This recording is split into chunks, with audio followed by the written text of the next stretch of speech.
নমস্কার বন্ধুরা, আজকে আমরা আবার দুর্গাপুর সিজন শ্রী শ্রী জগন্নাথ দেবের মন্দিরে এসেছি।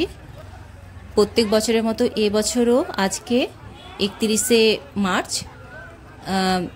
এই মন্দিরের বাৎসরিক নারায়ণ সেবা উপলক্ষে খিচুড়ি ভোগ খাওয়ানোর আয়োজন করা হয়।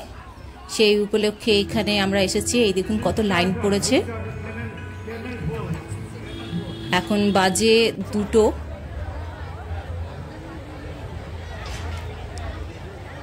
আমরা বসে পড়েছি খিচুড়ি প্রসাদ ভোগ খাওয়ার জন্য। কত লাইন পড়েছে দেখুন। 3টের পর এলে ভিড়টা একটু কম থাকে। আমি আমার দিদি খিচুড়ি ভোগ করা হয়েছিল, আলুর তরকারি, এমনি মিক্স সবজি করা হয়েছিল, পায়েস, বোঁদে, চাটনি। পেট ভরে খাওয়ার আয়োজন করা হয় এখানে প্রত্যেক বছর। এই যে মন্দিরের ভেতরটা, এখানে অনুষ্ঠানও হয়। সন্ধেবেলায় আবার অনুষ্ঠান হবে হয়তো।